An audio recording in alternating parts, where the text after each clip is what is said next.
안녕하세요. 경제잡박사전 구혜림입니다. 오늘도 두 분의 아나운서와 함께하는 시간 가져보도록 하겠습니다. 여러분 안녕하세요. 안녕하세요. 네, 안녕하세요. 경제잡박사전 박보람입니다. 네, 안녕하세요. 경제잡박사전 김유진입니다. 네, 두 분과 함께 오늘도 즐겁게 이야기 나눠보도록 할 텐데요. 오늘 국내 증시부터 살펴보도록 하겠습니다. 국내 증시는 현재 박스권에서 움직이고 있는 흐름 나타나고 있습니다. 이 반면에 간밤에 미국 증시는 굉장히 분위기가 좋았는데요. 국내 증시와 미국 증시 조금은 다른 분위기 속에서 움직이고 있는 것 같습니다. 간밤 미국 증시 뉴욕 지수 3대 지수가 모두 상승하면서 마감을 했는데요. 제가 이전에 또 한 번 사상치 경신을 했다 이런 이야기를 했었는데 또 한 번 사상 최고치 경신을 했습니다. 이 S&P와 500 지수와 다우 지수 지금 또다시 역대 최고치를 경신을 한 건데요. 다우는 43,000선을 돌파하기도 했습니다. S&P 500 지수 같은 경우에는 2022년 10월 이후로 지금 전고점 대비 20% 이상 상승한 것으로 나타나고 있는데요. 이 공식적으로 강세장에 진입했다 이러한 평가가 나오고 있습니다. 이후로 추가로 62.6%가 급등했다 이러한 이야기도 나오고 있고요. 이 3분기 실적에 대한 기대감 계속해서 나오고 있는 것으로 분석이 되고 있습니다. 또 이 간밤에 S&P 500 지수 같은 경우에는요, 이 엔비디아가 강한 상승을 보여주면서 지수를 전반적으로 끌어올렸다 이러한 평가가 나오고 있습니다. 이 엔비디아 한 6월쯤에 고점이 나왔었는데 지금 전고점 다시 한번 돌파하면서 역대 최고치 138달러에서 마감을 했는데요. 저도 엔비디아 꽤 많이 보유하고 있었는데 지난주에 팔았거든요. 근데 이제 어제 2.43%가 상승을 해서 제가 이제 밤에 제가 팔았던 금액에서 이제 어제 움직이고 있는 금액, 내가 안 팔고 가지고 있었으면은 지금 팔았으면 얼마인가 하고 밤에 계산기로 찾아봤다가 잠을 못 잤어요. 너무 충격을 받아가지고. 그래서 좀 떨어지면 다시 진입을 해야겠다 이런 생각이 들었는데요. 이 엔비디아 이렇게 큰 이 종목이 오르다 보니까 필라델피아 반도체 지수도 역시 1.8% 강한 상승을 보여줬습니다. 자, 이렇게 간밤에 미국 증시 너무나도 분위기가 좋았는데요. 이에 반해서 국내 증시는 좀 나쁘다고 하기엔 좀 그런데 박스권에서만 움직이고 있으니까 좀 흐름이 좀 지지부진하다 이러한 이야기도 좀 나오고 있는데요. 보람 아나운서는 오늘장 어떻게 보시나요? 일단은 오늘뿐만이 아니라 요즘 시장을 보면은 지지부진한 흐름 속에서도 큰 테마에서 올라주는 테마들은 그래도 좀 상승 탄력을 비교적 받고 있다라는 생각이 들거든요. 지금 말씀해 주신 것처럼 반도체 테마가 뭐 간밤에 미국 증시에 훈풍을 받아서 좀 올랐다라고 한다면 오늘 살펴볼 또 큰 테마가 있다면 조선업입니다. 일단 조선업이 슈퍼사이클이 돌아왔다라는 말이 굉장히 예전부터 나왔어요. 슈퍼사이클은 이제 한 번 오면은 뭐 거의 한 10년은 간다라고 보는 굉장히 큰 주기로 이어지는 테마이기 때문에 많은 분들이 이제 시작 단계가 아닌가? 이제라도 조선업에 이제 발을 담궈봐야 하는가라고 말씀들을 많이 해주셨거든요. 일단 결과적으로만 놓고 보면은 초기 단계입니다. 사실 조선업은 실적은 계속 좋았어요. 실적에서 문제가 없었는데 그동안 대내외적 이슈, 뭐 지정학적 리스크 등등으로 인해서 좀 많이 주가가 밀리다가 이제 오늘 어떤 얘기가 나왔냐면은 그동안 많은 대내적 이슈로 인해서 주가가 조정을 받았다. 오히려 지금이 저가 매수의 기회다. 아주 밸류에이션적으로 굉장히 매력적인 수준이다. 라는 이야기가 많이들 나오더라고요. 그렇다 보니까 오늘 일단은 조선업들이 많이 대체적으로 상승을 하는 모습을 보여주고 있습니다. 그런 가운데서도 이제 개별 이슈로 HD 현대중공업이 오세아니아 소재 선사와 이제 3,300억 원 가량의 규모의 그 계약을 체결했다라는 소식이 전해졌고요. 이제 뭐 덩달아서 뭐 현대중공업뿐만이 아니라 한국조선해양 그리고 HD 현대미포까지도 오늘 같이 올라주는 흐름을 보여주고 있습니다. 네, 조선주 언급해 주셨는데 혹시 조선주 좀 가지고 있으신가요? 제가요. 몇 년 전부터 조선주를 사실은 가지고 있었거든요. 근데 그동안 힘들다라는 얘기가 너무 많이 나와서 네. 이거를 팔아야 할지 어떻게 해야 할지 계속 고민하면서 약간 아픈 손가락처럼 네. 가지고 있었는데 이제 막 시작 단계라고 하니까 슈퍼사이클이 10년 주기에서 네. 이제 막 병아리 단계다라고 하니까 또 혹시 이제 조선업 때문에 좀 마음 졸이시는 분들이 있다라고 한다면은 좀 기분 좋은 소식 기다리면서 또 함께 해보시면 좋을 것 같습니다. 그러니까 10년을 참았어야 되는데 네. 이 보람 너무 아나운서는 좁아졌네요. 10년을 시간을 못 채워가지고 조금 잡았습니다. 이제 고민 마늘 네. 먹고 인내하는 마음으로 여러분 조선업종 관련해서 네. 이 주식 가지고 계시면 10년은 기다려야 된다. 참고하시면 좋을 것 같아요. 네. 자, 그럼 저희 이쯤에서 현재 시황 한번 살펴보고 넘어가려고 하는데요. 김유진 아나운서가 전해주시죠. 네, 말씀해주신 대로 오늘 박스권 안에서 움직이는 모습 보였는데요. 그래도 최근 흐름 중에서는 좋았다라고 볼 수 있을 것 같아요. 오늘장 시작부터 좋았고요. 현재도 조금씩 오름세를 보이고 있습니다. 전일 코스피가 인플레이션 우려 완화와 한국은행의 금리 인하 훈풍에 1%대 강세를 나타내며 2620선을 회복했고요. 오늘 우리 장은요. 어제 미국 증시 말씀해주신 대로 3대 지수 사상 최대치를 찍었고요. 엔비디아도 역대 최대치를 찍으면서 되게 좋은 흐름을 이어갔잖아요. 국내 증시에서도 약간의 훈풍을 불어일으키고 있습니다. 특히 전날 인공지능 AI 칩 주요 기대로 주가 상승세를 탔던 삼성전자가요, 오늘 상승하고 있습니다. 앞으로의 반도체주는요, 이 외국인 매도세 전환 여부가 증시 반등의 모멘텀이라고 전문가들이 말을 하고 있는데요. 이 부분 지켜보시면 참 좋을 것 같습니다. 지수부터 살펴보겠습니다. 코스피 전거래일 대비 0.35% 상승 출발해서요, 오전 중에 최고치 2634.08을 기록하다가요. 10시쯤에 조금 하락 전환했고요. 10시 반부터는 다시 회복하면서 지금 전강 후 강의 모습을 보여주고 있습니다. 코스닥 살펴보시면요. 역시 0.4% 상승 출발했죠. 4거래일 만에 지금 상승했는데요. 9시 40분쯤에 한 차례 출렁이더니요. 10시 20분쯤에 최저지수 768.13을 기록하다가 다시 반등하면서 현재 지수는요 0.22% 상승한 771.94를 나타내고 있습니다. 수급 상황 궁금해 하실 텐데요. 수급 상황 살펴볼게요. 개인 2,669억 원 덜어내고 있고요. 외국인 1,610억 원 사들이고 있고 기관 652억 원 사들이고 있습니다. 외국인과 기관이 쌍끌이 매수하고 있습니다. 반면에 코스닥은요. 개인이 861억 원 사들이고 있고요. 외국인은 722억 원 덜어내고 기관은 66억 원을 덜어내고 있습니다. 이 코스피와 코스닥의 매수 주체가 완전 상반되는 모습을 보실 수가 있는데요. 코스피 보시면요. 외국인은 2거래일 지금 사들이고 있고요. 여기 한번 동향을 보실게요. 외국인 2거래일 사들이고 있고요. 기관도 지금 3거래일 연속 사들이고 있습니다. 코스닥도 살펴보시면요. 어제랑 정확하게 매수 주체가 동일합니다. 개인이 지금 2거래일 연속 사들이고 있고요. 외국인과 기관은 2거래일 연속 파는 모습을 보실 수가 있습니다. 오늘 코스피에서는요. 강한 업종은 의약품, 서비스, 기계 이렇게 보시면 좋을 것 같고요. 코스닥에서는 제약과 음식료, 담배 그리고 의료 정밀기기 섹터가 흐름이 아주 좋습니다. 네, 수급 상황 이렇게 살펴봤고요. 시총 상위 종목 1위부터 10위까지 한번 살펴보도록 하겠습니다. 시총 상위 종목 보시면요. 코스피 보시면 네, 시총 1, 2위 종목 반도체주죠. 삼성전자, SK하이닉스 흐름이 좋습니다. 엔비디아 어제 최고치를 찍으면서 영향을 받는 모습인데요. 삼성전자 0.16% 상승한 6만 900원 선, 그리고 SK하이닉스 2.61% 상승한 19만 2,400원 선에 지금 거래되고 있습니다. 그런데 2차전 지수는요, 오늘 흐름이 좋지 않습니다. LG 에너지솔루션 3.69% 빠졌고요. 포스코홀딩스 지금 시총 11위로 밀려나면서 35만 2,500원 선에 거래되고 있습니다. 그런데 오늘 흐름 좋은 주식은 바로 바이오주입니다. 바이오주 함께 보실 텐데요. 삼성 바이오로직스 황제주에 등극했죠. 오늘도요 4.83% 상승하며 좋은 흐름 보여주고 있고요. 최근 셀트리온도 되게 흐름 좋았는데요. 2.4% 상승한 20만 500원에 거래 중입니다. 반면 완성차 업체 현대차와 기아차는요. 오늘 흐름이 좋지 않습니다. 0.6% 내외에서 하락하며 쉬어갑니다. 또 어제 흐름 좋았던 KB금융 0.82% 하락한 96,400원에 오늘 빠지는 모습 보실 수가 있습니다.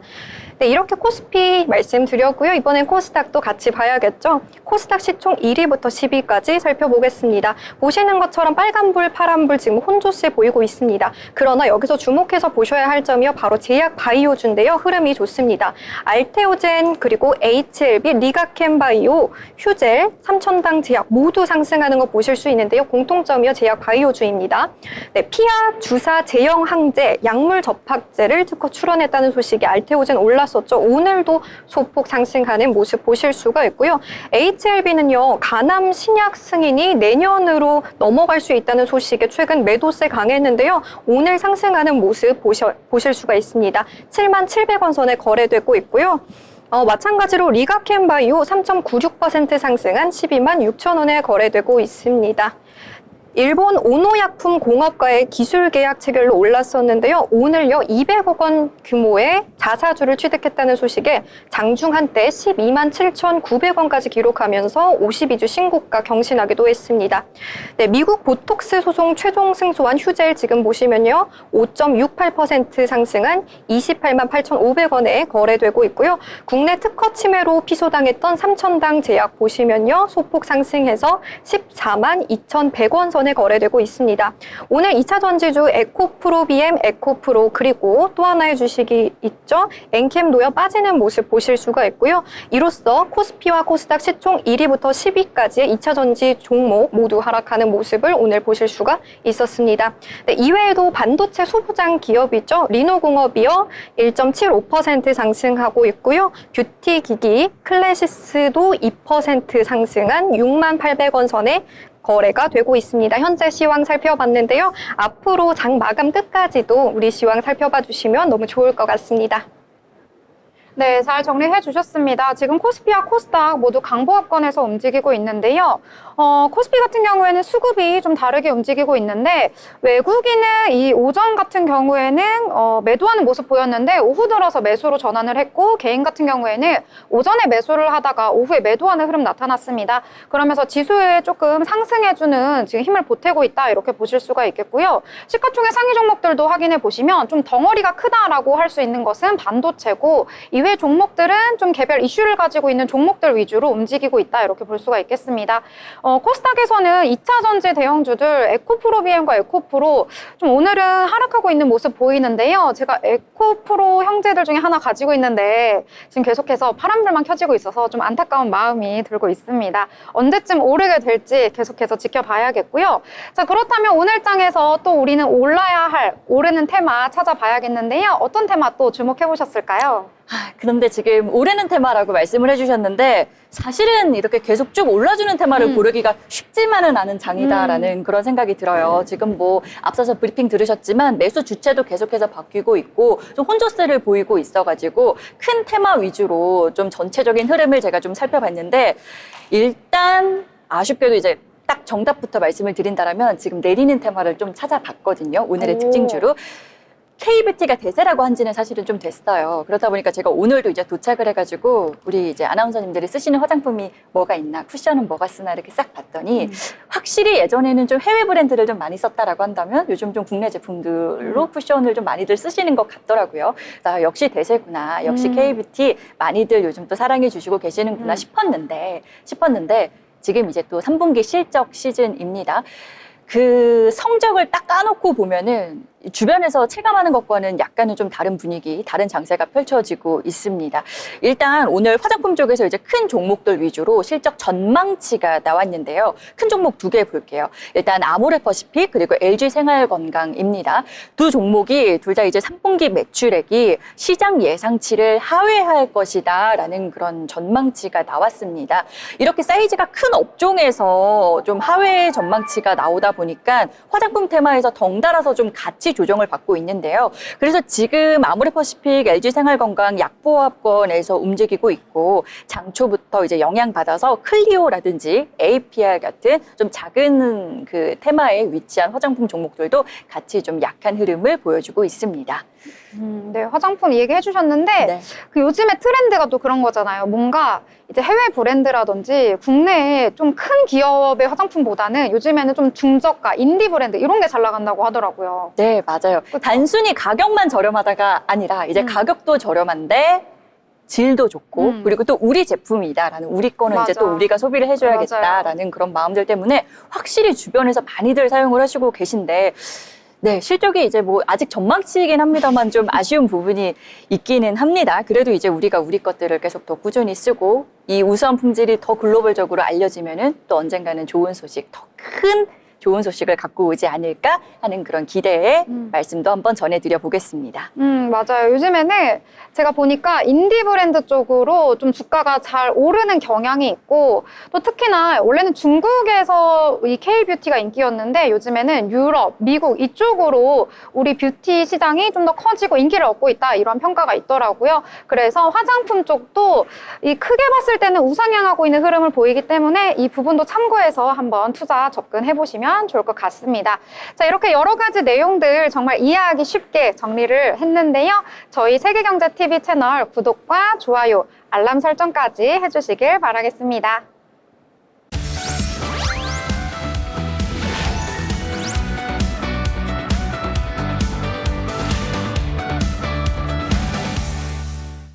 네, 이번 시간은 편지혜 기자와 함께 오늘의 이슈를 짚어보는 모이슈 시간입니다. 편지혜 기자님 나오셨습니다. 네, 안녕하세요. 안녕하세요. 반갑습니다. 네, 그럼 첫 번째 소식부터 저희 알아보도록 하겠습니다. 네, 오늘 첫 번째 이슈는요. 제가 올 때마다 이 얘기를 굉장히 많이 했던 것 같은데 오늘도 이 이슈를 준비를 해주셨더라고요. 아나운서님 놀이고선 그런 거 아니에요? 저도 살짝 그 생각을 했습니다. 저를 좀 설득을 하셔가지고 이 이슈를 준비를 했나? 그런 마음이 들 정도였는데 네. 어떤 거였냐면은 여성분들이라면 사실은 저뿐만이 아니라 많이들도 관심을 가지고 계실 거예요. 다이어트 약으로 주목을 받고 있는 위고비 이제 국내 출시 소식을 먼저 알아볼게요. 이제 애칭이 있죠. 꿈의 비만약이라고들 했는데 제가 올 때마다 이 위고비 이슈를 자주 전해드렸고 이제 기대감이 반영이 되고 있다. 곧 얼마 남지 않았다라고 했는데 그 오늘이 바로 오늘입니다. 딱 이제 진짜 코앞으로 다가온 게 아니라 딱 오늘 당일입니다. 그동안은 이렇게 나온다, 뭐 이런 것들이 있다라고 하는 정도였는데 이제 드디어 국내에 출시가 된다라고 네. 하더라고요. 다이어트는 정말 평생의 숙제잖아요. 이 다이어터들에게 정말 희소식입니다. 네. 네, 덴마크 제약사 노보노디스크가 100년간 당뇨병 치료제 개발에만 집중해왔었는데 우연히 개발한 비만 치료제가 비만 치료제인 위고비가 15일인 오늘 국내에 출시된다고 합니다. 위고비는 주 1회 배나 허벅지에 스스로 주사하는 방식인데요. 체중을 감량할 수 있는 전문 의약품이라고 합니다. 모양은 화면으로 보시는 것처럼 흰색, 하얀색 펜처럼 생겼다고 합니다. 그리고 제약업계에 따르면 이 펜 주사기는 국내 유통이 오늘부터 시작이 되는데 공급가가 약 37만 원으로 책정이 됐다고 합니다. 많은 사람들이 이 약을 오랫동안 기다려온 만큼 이번 소식이 큰 관심을 모으고 있는 상황입니다. 네. 지금 뭐 화면으로 보셔서 아시겠지만 스스로 주사를 놓는다라고 해서 약간 겁을 내시는 분들도 물론 계실 거예요. 근데 그러실 필요가 없는 게 이렇게 주사를 이렇게 깊이 넣는 게 아니라 진짜 딸깍 펜 이렇게 딸깍 하는 정도로 살짝 하면은 그게 주입이 끝나는 거고 네. 그리고 그거를 뭐 매번 하는 게 아니라 일주일에 한 번인가요? 네, 네. 그렇죠. 일주일에 한 번 정도만 약간의 수고로움을 더하면 내가 진짜 힘들게 막 식단 조절하고 운동하고 이렇게 살을 빼는 게 아니라 편안하게 도움을 받아볼 수 있다. 그래서 저를 겨냥하고 오늘 위고비를 가져오는지 모르겠는데 너무 갖고 싶은데요. 구입하셔야겠어요. 네, 그래서 아무래도 많은 분들이 정말 주목을 하시는 것 같습니다. 그렇다 보니까요, 이미 발빠르게 많은 유명인들은 벌써부터 이거를 사용을 해서 또 주목을 받았다라고 하더라고요. 네, 맞습니다. 테슬라의 CEO 일론 머스크가 이 약을 사용해서 14kg나 감량했다고 밝혔고요. 또 모델 킴 카다시안 또한 마릴린 먼로의 드레스를 입기 위해서 이 위고비를 사용해 한 달 만에 무려 7kg나 감량했다고 합니다. 68주를 투약하면 약 15%의 감량 효과를 낸다고 해서 임상 결과가 나타났다고 하는데요. 또 포만감과 함께 술, 담배 욕구도 줄여준다고 합니다. 뭐 사진으로 지금 보셔서 아시겠지만 사람이 1, 2kg만 빠져도 굉장히 얼굴에 라인이 달라지는데 거의 뭐 14kg을 뺀 사람은 몸에 뭐 그 체구부터가 달라지니까 확실히 효과가 좋다라고 네, 네. 해서 좀 솔깃하게 되는 부분이 있어요. 그런데 이렇게 효과는 좀 분명하지만 우리가 걱정해야 하는 오남용에 대한 우려를 이제 무시할 수가 없잖아요. 네, 그렇습니다. 위고비의 효과는 확실하지만 아무에게나 사용하지는 못합니다. 체질량 지수 30 이상인 성인 비만 환자에게만 처방이 되고요. BMI 27 이상이면서 고혈압 등 동반 질환이 있는 경우에도 사용이 된다고 합니다. 하지만 비만 치료제를 무리하게 사용하면 두통, 구토, 급성 췌장염 같은 부작용이 나타날 수가 있다고 하는데요. 특히 비교적 정상 체중인 사람이 체중 감량만을 목적으로 사용하는 것은 매우 위험하다고 합니다. 네, 여러분 막 급하다고 해서 물론 효과가 너무너무 좋기는 하지만 막 깊게 생각 안 하고 그냥 막 남용하는 그런 건 절대 아니에요. 어쨌든 이렇게 주사 형식이기 때문에 우리가 마냥 쉽게 접근할 거는 아니고 무엇보다도 안전한 사용이 중요하다는 거 이 부분 꼭 기억을 해두시면 좋을 것 같습니다. 네, 다음 이슈로 그럼 넘어가 볼게요. 네, 캥거루족 이런 말은 많이 들어봤는데 30대 남성들 니트족이 늘고 있다는 소식이 전해졌습니다. 어떤 내용일까요? 네, 그렇습니다. 올해 상반기 기준 30대 남성 중 일을 하지 않고 그냥 쉬었다고 응답한 인구가 18만 2천 명으로 관련 통계 작성 이후 최고치를 기록했다고 합니다. 이것은 코로나 팬데믹 이후 남성 중심 일자리 감소와 높은 부동산 가격, 그리고 결혼 포기 현상 등이 복합적으로 작용한 것이라고 합니다. 네. 그렇군요. 제가 또 보니까 전 이게 좀 놀라웠는데 여성들보다 남성들의 비율이 훨씬 높았다고 하더라고요. 네, 맞습니다. 30대 남성 중 니트족 비율은 5.1%로 같은 연령대 여성보다 1.6배 더 높았습니다.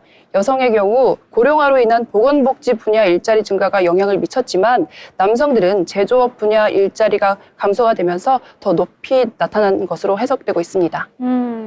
네, 이 제조업, 이 전통적인 일자리 아무래도 남성들이 좀 종사하는 분들이 많았기 때문에 영향을 미친 것이 아닌가 이런 생각이 좀 드는데요. 이 밖에도 결혼이나 주거 이러한 문제도 좀 영향을 준다고요? 네, 결혼을 안 하고 있는 30대 남성도 많았습니다. 2021년 기준으로 35세 남성의 미혼율이 46.5%로 같은 연령대 여성보다 훨씬 높았습니다. 또 치솟는 부동산 가격 탓에 독립 대신 부모님 집에 머무르는 캥거루족도 크게 늘어났다고 하는데요. 경제적 부담이 크기 때문에 자발적으로 부모님과 함께 살고 있었습니다. 이 의지가 없어서라기보다는 경제적인 영향 때문에 캥거루족을 할 수밖에 없는 이런 현실 좀 씁쓸한데요. 저는 놀랐던 게 이제 미국의 뭐 영화나 이런 데서 보면 20살 되면 바로 독립을 하잖아요. 근데 이 한국뿐만 아니라 미국에서도 문제라고요? 네, 맞습니다. 미국에서도 비슷한 현상이 나타나고 있었는데요. 25세에서 34세 남성의 약 5명 중에 1명꼴인 19.7%가 부모님 집에서 지내고 있다는 조사 결과도 나왔다고 합니다.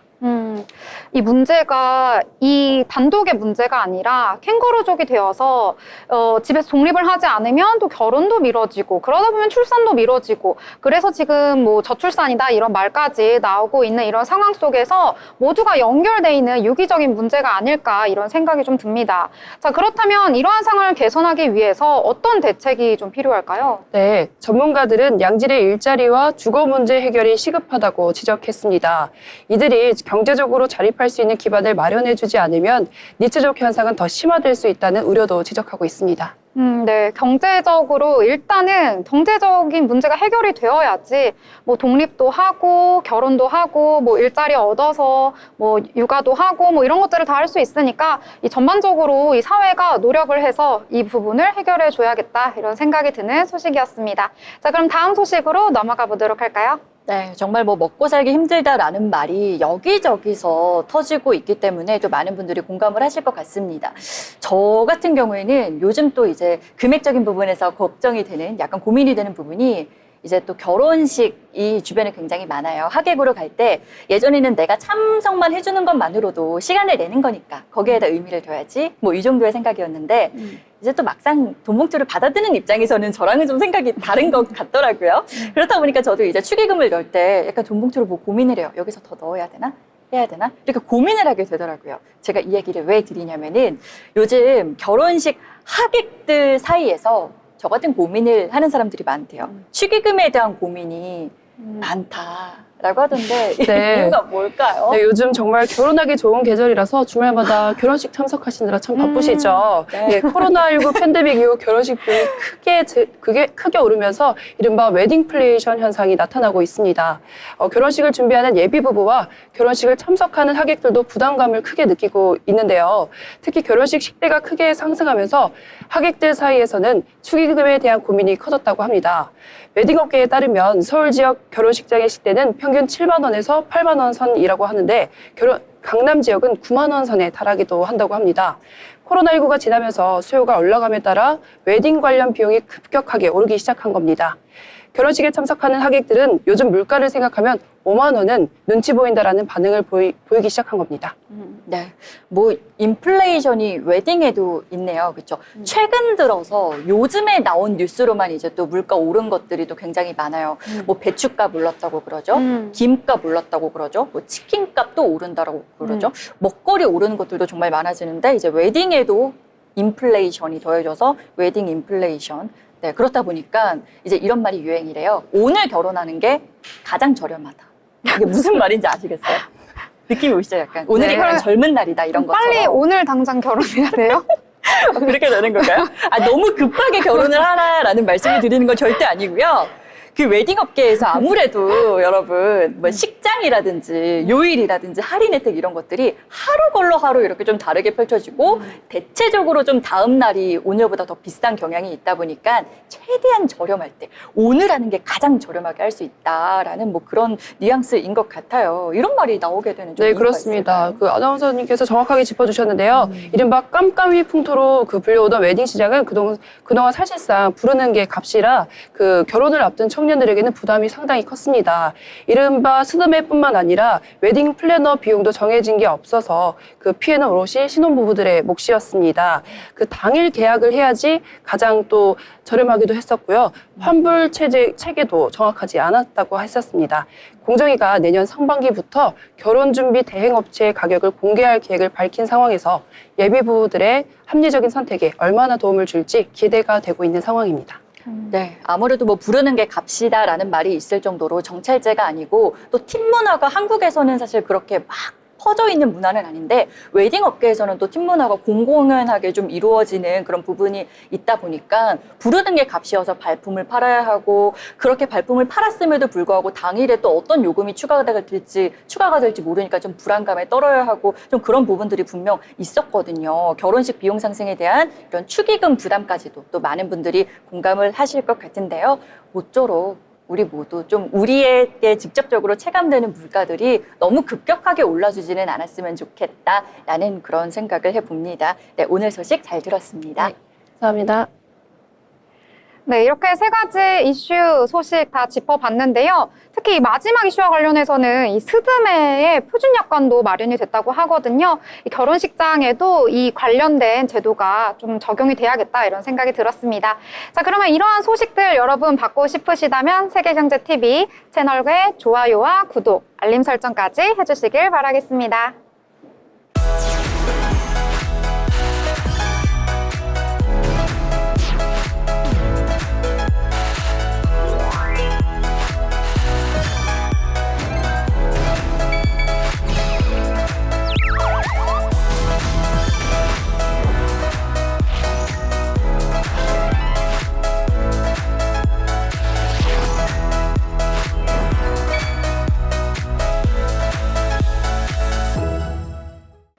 네, 이번 순서는 돈 잘 버는 고수들의 비법을 알아보는 시간이죠. 돈의 맛 시간입니다.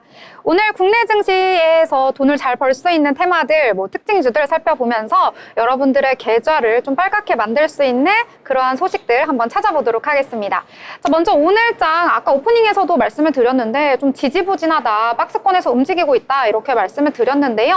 그럼에도 오늘장에서 오르고 있는 종목들 우리 열심히 찾아봐야겠죠. 혹시 어떤 테마에 좀 주목을 해보셨을까요? 네, 맞습니다. 요즘 우리 시장은요, 전체적으로 좀 부진하기는 한데 일단 한 테마가 상승 흐름을 타면은 그 테마에 속해 있는 종목들이 약간은 연관성이 부족하다라고 할지라도 좀 같이 올라주는 경향이 분명히 있습니다. 그렇다 보니까 또 요즘 장에서의 가장 핫한 이슈 그리고 우리 모두가 축하할 일 이제 한강 작가 신드롬 이야기가 빠질 수가 없습니다. 이제 어제 전해진 소식인데요. 한강 작가님의 작품들이 나흘 만에 또 무려 50만 부가 팔렸다라는 소식이 전해졌어요. 그렇다 보니까 오늘은 또 이 수치가 더 증가했겠죠. 이 반응이 아주 폭발적입니다. 관련해서 어제 같은 경우는 일단은 예스24가 급등을 했고 요즘은 또 종이책뿐만이 아니라 전자책도 많이 보잖아요. 그렇다 보니까 밀리의 서재가 오르고 또 어제 어떤 종목이 올랐냐면은 보면은 한강 작가님의 책 중에서 이제 채식주의자 이 책의 종이를 이제 한국재즈가 만들었다라는 소식이 전해지면서 한국재즈가 이제 주가가 급등을 하기도 했거든요. 그렇다 보니까 아무래도 많은 분들이 이 한강 작가 신드롬이 주식시장에 얼만큼 영향을 줄 것인가, 또 어디까지 이 신드롬이 계속이 될 것인가 하는 부분에서 많이들 주목을 해주셨어요. 그런데 오늘 같은 경우는 일단 한풀 좀 꺾였습니다. 어제 올랐던 뭐 제지주, 오늘은 좀 파란불을 켜주고 있고요. 출판주들도 대체적으로 다 올랐지만 오늘 좀 빨간불을 켜주고 있는 종목은 이제 예스24 하나로 좀 압축을 해볼 수 있을 것 같아요. 그마저도 힘은 좀 빠졌습니다. 지금 일단 빨간불이기는 한데 그래도 장초에는 10%가 넘게 올라주기도 했거든요. 그런데 지금 같은 경우는 윗골이 달고 내려오면서 4% 정도 올라주고 있고요. 다른 종목들, 뭐 어제 올랐던 종목들, 뭐 밀리에서제, 뭐 한국재즈 관련해서는 지금 전체적으로는 다 밀리고 있는 그런 흐름을 보여주고 있습니다. 네, 출판 서적주 지금 이야기해 주셨는데 아무래도 그동안 많이 올랐잖아요. 갑자기 급등을 했기 때문에 좀 차익 실현 매물이 나온 것이 아닌가 이런 생각이 좀 들기도 하고요. 예스24만이 그래도 지금 현재 4%대 상승하는 모습 보여주고 있다 이렇게 보시면 될 것 같습니다. 자, 그렇다면 오늘 장에서 또 다른 특징주 어떤 테마에 또 주목을 해보셨을까요? 네. 오늘 제가 말씀드릴 주식은요, 바로 은행주인데요. 아까 말씀해 주셨던 것처럼 오늘 박스권에서 지금 갇혀있는 흐름이 보이고 있습니다. 그런데 이제 바닥을 다지고 반등할 것이라는 기대감도 나오고 있는데요. 어제 은행주가 좋은 흐름을 보여줬고요. 이 반도체도 같이 가겠지만 그래도 또 하나의 주식으로 은행주가 거론이 되고 있습니다. 특히 실적 둔화 우려가 제기되었던 이 은행 업종이요, 호실적을 내면서 투자 심리가 개선이 돼서요, 미국에서도 개선이 되면서 국내 금융주에도 긍정적인 영향을 미친 것으로 풀이가 됩니다. 지난 11일 뉴욕 증시에서 JP 모건 체이스와 웰스파고 등 은행 종목이 예상치를 웃도는 호실적을 내면서요, JP 모건이 4.44%, 웰스파고가 5.61%, 그리고 뱅크 오브 아메리카가 4.95% 올랐는데요. 이제 하나증권에서는요, 대형 금융 지주사들 실적이 대체로 컨센서스를 상회한다면서요, 대형 금융 지주사들을 눈여겨보라고 전망했습니다. 어제 외국인 투자자들이요, 가장 많이 순매수한 종목이 바로 KB금융이었습니다. KB금융은요, 주주환원율 로직을 제시할 시에 단기간에 주주환원율이 50% 크게 상회할 수 있어서 이 상단이 열려 있다고 지금 분석하고 있고요. 특히 KB금융 같은 경우는요, 전거래일 대비 6.46% 상승한 97,200원에 어제 거래를 마쳤고요. 7일 연속 어제까지 상승하는 흐름을 보여줬습니다. 오늘은 조금 소폭 하락했지만요, 계속 상승하는 좋은 흐름 보여줬기 때문에 기대해 보시면 좋을 것 같습니다. 금융투자업계에서는 이 KB금융이 3분기 실적 발표와 함께 밸류업 공시를 할 것으로 보고 있는데요. 3분기 연결 기준 순이익은 1조 5,500억 원으로요, 시장 기대치 1조 4,200억 원을 상회할 전망입니다. 이에 따라서 증권가에서도 시장 기대치를 1조 5,200억 원으로 높였고요. 하나금융 역시도 함께 지켜보시면 좋을 것 같은데요. 한 증권사에서는요, 하나금융이 추가 자사주를 매입하고 소각 발표에 대한 기대감으로 이 주주 환원율이 올라갈 수 있다고 내다보기도 했습니다. 네. 이렇게 뭐 은행과 관련된 금융주들도 함께 살펴주셨는데요. 저는 뭐 어제 밤부터 아까도 좀 말씀드렸는데 반도체주에 좀 주목을 했습니다. 간밤에 엔비디아 또 사상 최고치를 경신을 했는데요. 제가 지난주에 팔았다고 말씀드렸잖아요. 그래서 어제 또 올라가지고 원래 제가 좀 샀다 팔았다를 자주 하는 편이기 때문에 팔고 좀 떨어졌을 때 다시 재진입을 해야지라고 했는데 갑자기 계속 오르는 거예요. 그래서 설마 했는데 어제 이 전 고점을 뛰어넘는 모습을 보고 나 이제 언제 들어가나 이렇게 지금 기다리고 있는 그런 상황인데요. 왜 이렇게 엔비디아 주가가 좋은가라고 봤더니 이 블랙웰이요, 이제 솔드아웃이 됐다고 합니다. 1년치가 모두 다 팔렸기 때문에 더욱더 이 HBM과 관련한 계속되는 수요가 나타나고 있다는 점이 좀 긍정적으로 작용했다 이렇게 볼 수가 있겠는데요. 또 이 HBM과 관련해서 이 엔비디아 향 종목이 바로 SK 하이닉스이기 때문에 SK 하이닉스 하이닉스도 좋은 흐름 보여주고 있고 또 SK 하이닉스의 그 TC본더 관련한 그러한 이제 장비와 그런 부품을 납품하는 한미 반도체 역시도 오늘 이러한 흐름에 편승해서 따라가고 있다 이렇게 보시면 될 것 같습니다. 그래서 오늘 반도체주 전반적으로 좋은 흐름 보여주고 있는데요. 뭐 리노공업이라든지 미래반도체, 넥스트칩 이런 종목들 모두 다 좋은 흐름 보여주고 있고요. 뭐 DI 같은 경우에도 오늘 빨간불 켜고 있다 이렇게 확인해 보시면 될 것 같습니다. 자, 그렇다면 혹시 또 다른 종목 어떤 테마에도 주목을 해보셨을까요? 네, 지금 이제 해리메이커께서 반도체를 말씀을 해주셔서 원래는 제가 이거를 찾아볼 예정이 없었습니다. 그런데 어제 반도체가 오르면서 같이 요즘 좀 커플링처럼 같이 오르는 테마가 이제 전력, 전선 이쪽 테마거든요. AI 칩이 뭐 별명이 있습니다. 뭐 전기 먹는 하마라고 해가지고 반도체와 같이 좀 묶여서 오르는 경향이 있어서 지금 반도체가 이러면은 전력 설비 쪽은 어떨까 하고 LS 일렉트릭 쪽을 일단은 봤어요. 근데 좀 약보합권이네요. 크게 밀리지는 않았습니다. LS 일렉트릭 같은 경우에 어제 같은 경우는 뭐 거의 6.96%, 7% 가까이 반도체랑 같이 커플링으로 올랐었는데 오늘 전체적으로 전력, 전선 이쪽은 좀 조정을 받고 있다라는 점 확인이 될 것 같고 기존에 준비했던 이제 이슈는 이제 국내 치매 치료제 개발 관련한 이슈를 하나를 준비를 해봤습니다. 국내에서 그러니까 지난 5월에 허가받은 치매 치료제가 있거든요. 레캠비라는 게 있는데 이게 이제 본격적으로 사용이 되기 시작하면서 치매 치료제 개발에 대한 관심도 꾸준히 높아지고 있습니다. 그렇다 보니까 오늘도 관련한 종목들 일부 종목들이 또 빨간불을 켜줬는데요. 그런 가운데 지금 피플바이오 오늘 계속 혼조세를 보였어요. 사실은 빨간불, 파란불 거듭하면서 좀 혼조세를 보이고 있었는데 지금 같은 경우는 5% 정도 오르면서 다시 빨간불 켜주고 있는 모습 확인이 되고 있습니다. 네. 뭐 전력 설비까지 짚어주셨는데요. 이 전기 먹는 하마, 전력 설비, 전선 이쪽 어제도 조금 강한 모습 보여줬는데 이쪽도 좀 주목해 보시면 좋을 것 같고 이게 다 연결되는 것 같아요. 이 사이클이. 그래서 이 반도체가 오르면 이제 관련된 다른 섹터들에게도 이 훈기가 좀 가기 마련인데 뭐 전력 설비도 그렇고요. 뭐 구리 전선도 그렇고요. 또 이렇게 AI 칩을 많이 쌓아놓고 이걸 가동시키게 되면 거기서 나오는 열을 식히기 위해서 또 냉각 시스템 관련한 종목들도 오르기 마련이거든요. 이러한 종목들 같이 한번 살펴보시면 좋을 것 같습니다. 자, 그러면 유진 아나운서는 또 어떤 특징주 살펴보셨을까요? 네, 오늘 이제 오시면서 뉴스들 많이 보셨나요? 중동 정세가 지금 좀 상황이 좋지 않습니다. 저도 약간 조금 무서운 느낌이 조금 드는데요. 어제 시간외 거래에서는요, 이 곡물 및 사료주가 강했습니다. 바로요, 러시아가 우크라이나 곡물 수출 방해를 목적으로 흑해 선박 인프라와 민간 선박에 대한 공격을 강행하고 있기 때문에요, 전 세계 곡물 가격 상승이 우려가 되기 때문입니다.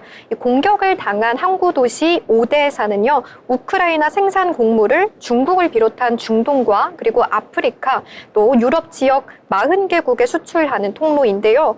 러시아 침공 전인 2021년 기준으로요, 러시아는 전 세계 보리 3위, 옥수수 4위, 밀 5위의 수출국이었습니다.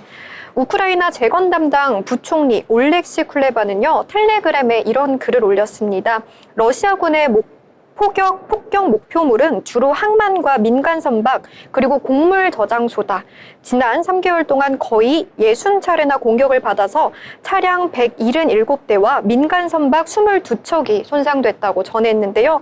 이렇게 보시는 것처럼 주요 목표물이 사료 그리고 곡물 수출을 할 수 있는 그런 어떤 항만으로 이렇게 지금 지정이 되어 있는 것을 좀 보실 수가 있습니다. 이에 따라서 오른 상승한 종목이 있는데 바로 고려 산업입니다. 지금 29.88% 상승해서요, 3,760원에 지금 종가를 형성했는데요. 고려 산업이 어떤 곳이냐면요, 가축용 배합 사료의 제조와 판매를 주요 업종으로 하는 곳입니다.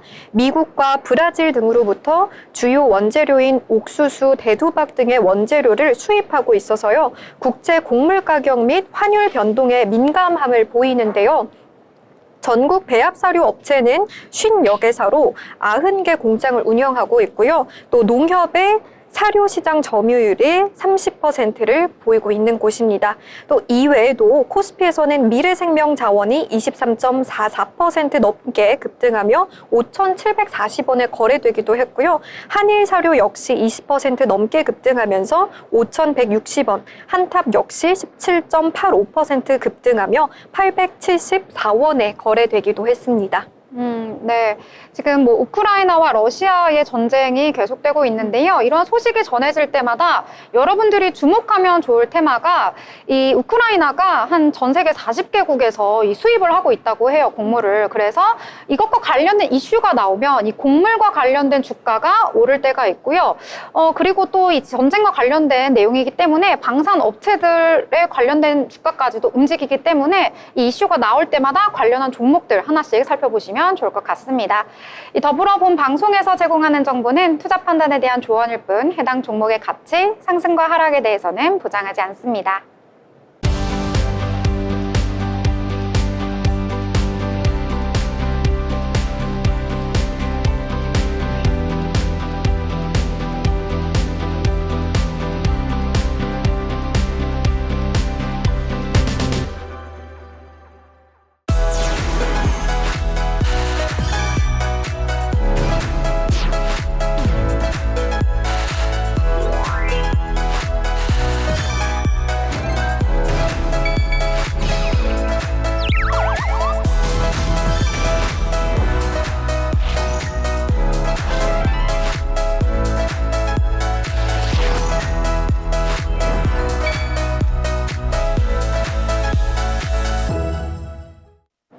네, 이번 시간은 이재규 기자와 함께 다양한 건설과 부동산과 관련된 내용 알아보는 시간이죠. 마켓 트렌드 시간입니다. 이재규 기자님 어서 오세요. 네, 안녕하세요. 네, 이번에 가져온 소식을 살펴보니까요. 제가 평상시에 관심이 많은 내용이더라고요. 새집 마련, 갈아타기 이런 거에 관련된 내용인데요. 이 올해 들어서 이 30대와 40대를 중심으로 이 주식 매도와 기존 부동산 처분에 관련된 이러한 내용들과 관련해서 비율이 크게 늘고 있다. 이러한 소식이 전해졌는데요. 어떤 내용일까요? 네, 보유하고 있던 주식과 기존 부동산을 팔아 주택 구매하는 사람들이 크게 늘어나고 있습니다. 특히 20대와 30대의 경우 주식을 팔아서 집을 산 비율이 2년 만에 3배 가까이 증가했습니다. 반면 갭 투자는 감소 추세를 보였습니다. 국토부가 이현희 더불어민주당 의원에게 제출한 자료에 따르면 올해 1월부터 8월까지 주택 매수자 중 부동산 처분 대금으로 자금을 마련한 비율은 57.8%로 2022년 27%에서 크게 증가했습니다.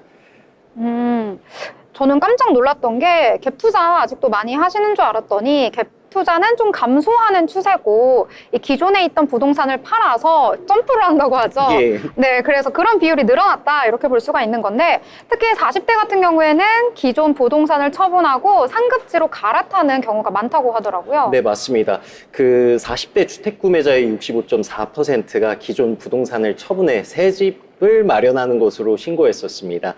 50대는 57%, 30대는 51.8%로 나타났었고요. 주식 매도를 통하여 자금 마련도 급증하였는데 특히 20대와 30대에서 주식을 팔아 집을 산 비율이 2022년 5.9%에서 올해 17%로 3배 가까이 늘었었습니다.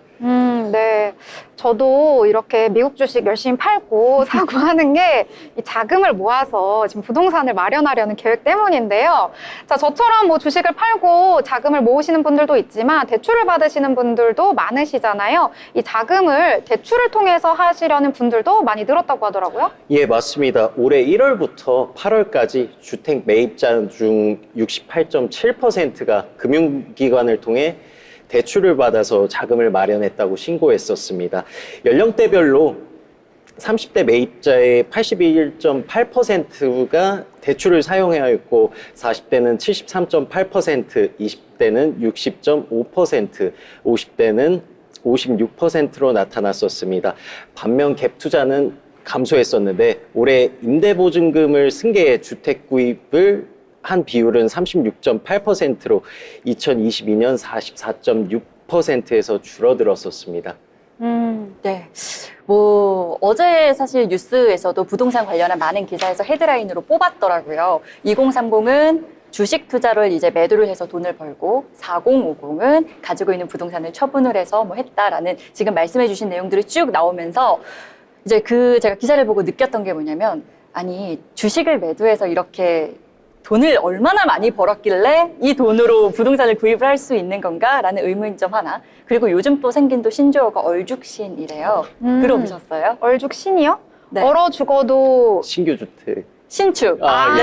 신축. 네, 그래가지고 또 이런 신조어 막 만들지 마라부터 시작해가지고 요즘은 뭐 추세가 그렇구나. 다들 대체 돈을 어디서 그렇게 많이 벌어서 부동산에 투자를 하는 건가 등등 또 다양한 현장의 뭐 이야기들 제가 뭐 직접 가본 건 아니고 또 뉴스 댓글로 그렇게 딱 봤는데 오늘 또 다시 한번 좀 깊이 있게 말씀을 해주신 것 같습니다. 그래서 정리를 해보자면은 주식과 대출을 통해서 주택을 마련하는 비율이 좀 높아지고 있다라는 거 그리고 갭 투자는 감소하고 있는 추세다라는 거 다시 한번 이제 말씀해 주신 거 정리를 해보겠습니다.